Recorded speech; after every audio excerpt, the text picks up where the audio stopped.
दोस्तों 43463 यानी कि 43,463। अगर आपका 21,782 है तो आपका पहुंच जाएगा 46,033% या 3% या 4% या 4%। इसमें आपको क्या लगता है छठे पे कमीशन का 54% देगी? नहीं देगी।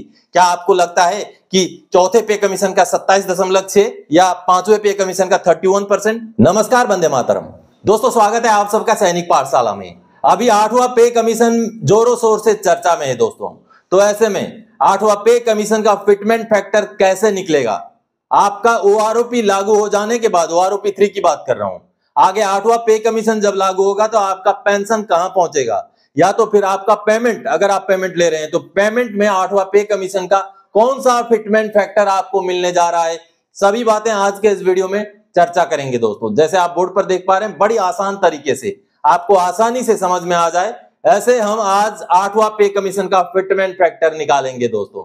तो चलिए, आज के इस वीडियो को मैंने 4 हिस्सों में बांट रखा है, 4 पार्ट हैं। जैसे आप देख पा रहे हैं, पहले पार्ट 1 में हम 1 जनवरी 2026 के डेट में हमारा डीएडीआर का परसेंटेज कितना होगा वो निकालेंगे दोस्तों। और इस कैलकुलेशन में एक्यूरेसी रहेगी 95%, 95%। और 1 जनवरी 2026 का डीएडीआर का जब तक हमारे पास आंकड़ा नहीं होगा तब तक हम 8वां पे कमीशन का फिटमेंट फैक्टर नहीं निकाल सकते। तो हम पार्ट 1 में ये जानेंगे। पार्ट 2 में दोस्तों 7वें पे कमीशन का जो फिटमेंट फैक्टर निकाला गया वो कैसे निकाला गया वो आपको आसान कैलकुलेशन में समझाऊंगा, जिसमें एक्यूरेसी रहेगी 100%। और दोस्तों पार्ट 3 जिसमें मैं आपको 8वां पे कमीशन में कितना फिटमेंट फैक्टर बैठेगा वो समझाऊंगा, जिसमें एक्यूरेसी रहेगी 100% दोस्तों। आगे आपको समझाऊंगा पार्ट 4 में 8वां पे कमीशन लागू होने के बाद ओआरओपी 3 को भी अगर हम कंसीडर करें तो आपका पेंशन कहां पहुंचेगा। और साथ ही साथ यहां पर अगर आपका पेंशन का अमाउंट नहीं लिखा है तो एक लिस्ट भी आपको दिखाऊंगा। आप अगर फैमिली पेंशनर भी हैं तो आपको वहां पर मिलेगा कि आपका ओआरओपी 3 में कितना बनेगा और आगे 8वां पे कमीशन लागू होने के बाद कितना पेंशन बनेगा। साथ ही साथ आप अगर पेमेंट ले रहे हैं, आप अगर सर्विस में हैं तो आपका फिटमेंट फैक्टर लगा करके आपका पेमेंट कितना बनेगा, वो सारी बातें आज के इस वीडियो में जानेंगे। और यहां इस पर पार्ट 4 में मेरा एक्यूरेसी रहेगा दोस्तों 80%, क्योंकि जो आंकड़ा ओआरओपी 3 का रहेगा ये आंकड़ा लगभग अंदाजतन आंकड़ा है, मिलता जुलता आंकड़ा होगा लेकिन अंदाजतन होगा, इसलिए मैं इसकी एक्यूरेसी को 80% एक्यूरेसी कहूंगा। तो चलिए आगे बढ़ते हैं। सबसे पहले पार्ट 1 दोस्तों, डीएडीआर एज ऑन 1 जनवरी 2026 कितना होगा। जैसे आप सबको पता है जनवरी 2024 से हमारा डीएडीआर 50% है, ये तो क्लियर है। और आगे जुलाई 2024 से जो आंकड़े सामने आए हैं 3% से ज्यादा की बढ़ोतरी नहीं होने वाली, तो 3% के हिसाब से हम 53% मान के चलते हैं। उसका अगला 6 महीने के बाद यानी कि जनवरी 2025 से भी 3% ही लेके चलते हैं, क्योंकि इलेक्शंस अभी अभी खत्म हुए हैं, बहुत ज्यादा डीए में उछाल होगा, ऐसे चांसेस कम है, तो 3% लेंगे तो 56%। आगे जुलाई 2025 से हम 4% ले लेते हैं जो कि 60%। और जनवरी 2026 में जिस महीने में हमारा पे कमीशन ड्यू है उस महीने में जो डीआर लगेगा उसमें भी हम 4% लेंगे तो 64% होगा दोस्तों। और इसीलिए मैंने इसका एक्यूरेसी 95% लिया है, क्योंकि ये जो परसेंटेज मैंने लिए हैं या 3% या 3% या 4% या 4%, इसमें थोड़ा सा हो सकता है अप डाउन हो जाए, लेकिन 1 जनवरी 2026 से हमारा डीएडीआर बिल्कुल लगभग 64% होगा दोस्तों। आप भी शायद सहमत होंगे। चलिए अगला अब पार्ट 2 की ओर आगे बढ़ते हैं कि कैसे 7वां पे कमीशन का फिटमेंट फैक्टर निकाला गया था 2.57। चलिए उसको समझते हैं। सबसे पहले डीएडीआर 1 जनवरी 2016 में था 125%। जी हां।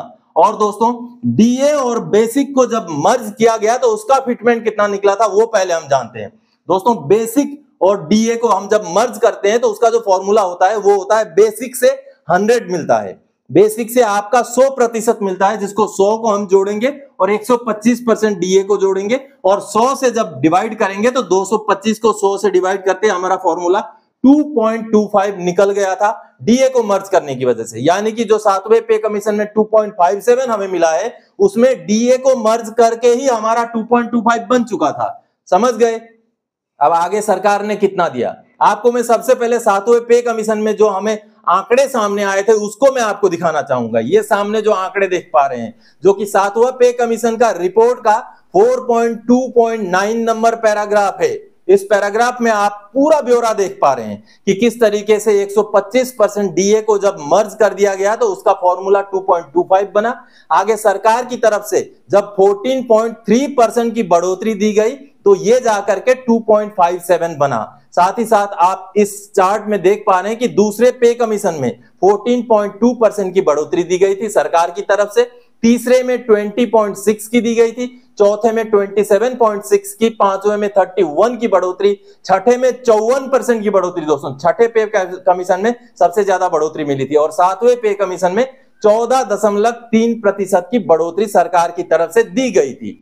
अब आपको समझाता हूं, जो सातवें पे कमीशन में 14.3% की बढ़ोतरी दी गई थी, जिसकी वजह से 2.25 जाकर के 2.57 बना। कैसे बना? अब देखिए, हमारा जो गवर्नमेंट की तरफ से जो बढ़ोतरी दी गई थी सातवें पे कमीशन में, वो आपने पे कमीशन के रिपोर्ट से देखा 14.3% की दी गई थी, 14.3% की बढ़ोतरी थी।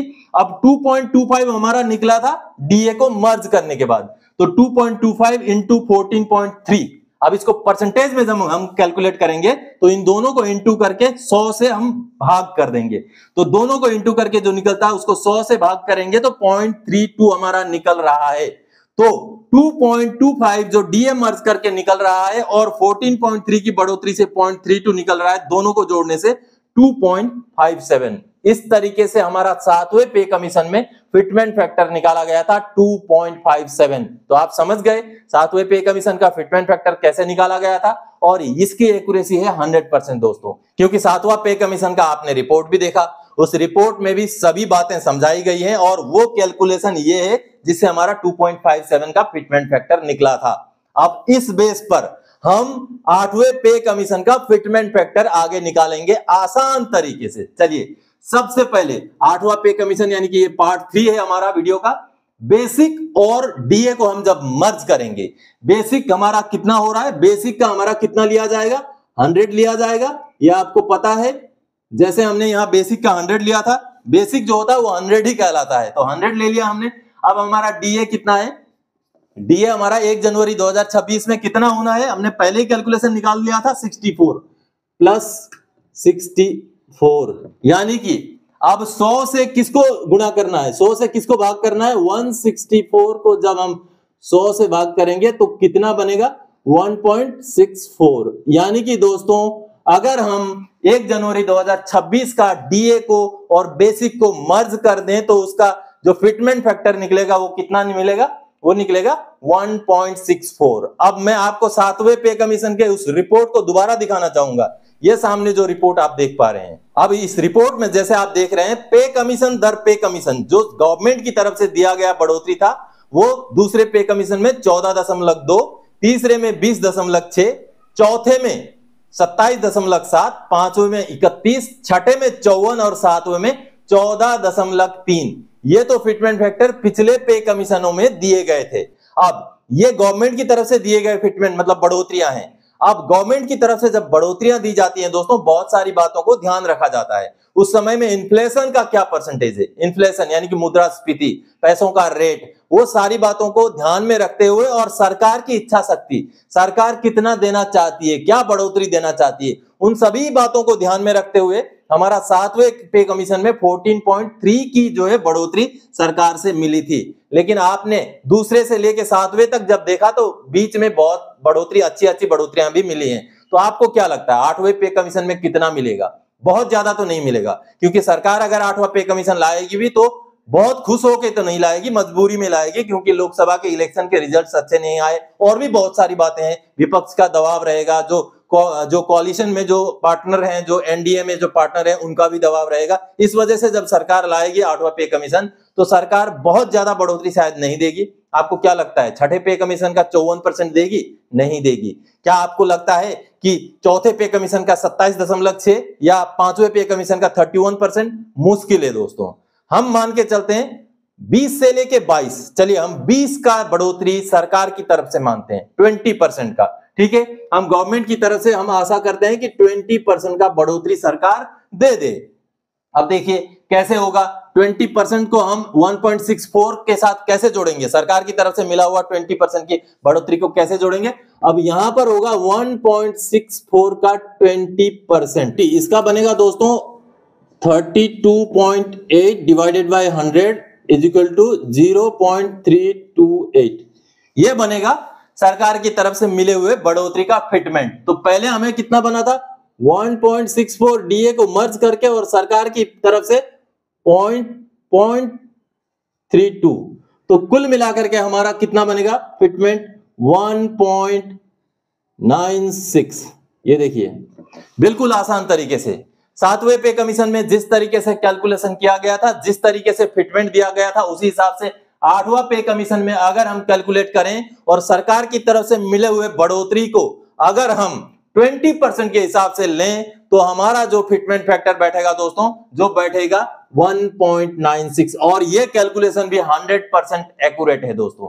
हालांकि जो सरकार से 20% मिलेगा उसमें थोड़ा सा डाउट है, हो सकता है 15 मिले, हो सकता है 25 मिले, वो थोड़ा सा क्वेश्चन के घेरे में है, लेकिन कैलकुलेशन 100% एक्यूरेट है, इसलिए मैं बोल रहा हूं 1.96 मैंने निकाला है फिटमेंट फैक्टर 8वें पे कमीशन का, बिल्कुल 7वें पे कमीशन के कैलकुलेशन के बेस पर। अब चलते हैं पार्ट 4 की तरफ, जिसमें हम OROP3 का पेंशन लेंगे। उसके बाद OROP3 के पेंशन को 8वां पे कमीशन का 1.96 का फॉर्मूला लगा करके आपका पेंशन कितना बनेगा वो बताऊंगा। सबसे पहले सिपाही जो 17 साल के सिपाही हैं, जो 18,807 अगर आज आप ले रहे हैं तो आपका OROP3 में 20,450, ये अंदाजतन आंकड़ा है दोस्तों। और ये आंकड़ा मैंने लिया है एक्स सर्विसमैन इन्फो क्लब की तरफ से जो आंकड़ा जारी किया गया, हालांकि वो भी अंदाजतन आंकड़ा है, इसीलिए मैं इस वाले जो पार्ट को 80% की एक्यूरेसी दे रहा हूं। तो सबसे पहले तो मैं आपको एक्स सर्विसमैन इन्फो क्लब की तरफ से जो टेबल जारी किया गया था OROP3 का वो दिखाता हूं। ये वाला टेबल आप देख पा रहे हैं, इसमें हालांकि कई सारे फैक्ट्स को मद्देनजर रखते हुए OROP3 का ये टेबल जारी किया गया था, लेकिन फिर भी इस टेबल को भी मैं एक्यूरेट टेबल नहीं बोलूंगा, क्योंकि इस टेबल में जो आंकड़े दिए गए हैं उससे शायद हमारा एक्चुअल में OROP3 जब मिलेगा थोड़ा सा नीचे रहेगा, ये मेरा अंदाजा है। लेकिन फिर भी इसी टेबल के आधार पर अभी आपको मैं 8वां पे कमीशन का आपका फिटमेंट फैक्टर के हिसाब से कितना आपका पेंशन में बढ़ोतरी होगी वो समझाता हूं। 18,807 आज अगर ले रहे हैं आप तो OROP3 में 20,450 और आपका 8वां पे कमीशन में 40,082, 40082। अब ज्यादा खुश मत हो जाइए, ये है तो बेसिक, लेकिन आपका डीए फिर 0 से शुरू होगा। लेकिन अगर आज के डेट के साथ देखें तो बढ़ोतरी है, बीच में OROP3 उसके बाद 8वां पे कमीशन, तो बढ़ोतरी काफी है इस हिसाब से। चलिए अगर आप 20,107 ले रहे हैं तो आपका पहुंच जाएगा दोस्तों 43463, और अगर आप ऑनररी कैप्टन 43675 अगर ले रहे हैं तो आपका पहुंचेगा 9895। और दोस्तों आप जिनको OROP नहीं लागू है, जैसे PMR, रिजर्विस्ट, उनको आज के डेट में जितना पेंशन मिल रहा है उनको 1.96 का इस कैलकुलेशन के हिसाब से 1.96 का अगर आप फिटमेंट गुणा कर देंगे आपका पेंशन से तो वो आपका बनेगा 8वां पे कमीशन के बाद का पेंशन। अब इसके अलावा ये सामने आप चार्ट देख पा रहे हैं, जो मैंने टेबल में अभी नहीं दिखाए उसमें से बहुत सारे आंकड़े इस चार्ट में हैं, तो आप अगर फैमिली पेंशनर भी हैं तो आपका भी आंकड़ा इस चार्ट में मौजूद है। आप इस वीडियो को पॉज करके भी इस चार्ट में जो अमाउंट दिए गए हैं उन अमाउंट्स को आपका पेंशन के हिसाब से कैलकुलेशन करके समझ सकते हैं दोस्तों, जिसमें आपको अभी का पेंशन मिल रहा है, OROP3 का पेंशन दिखाई दे रहा है और 8वां पे कमीशन लागू होने के बाद का पेंशन दिखाई दे रहा है।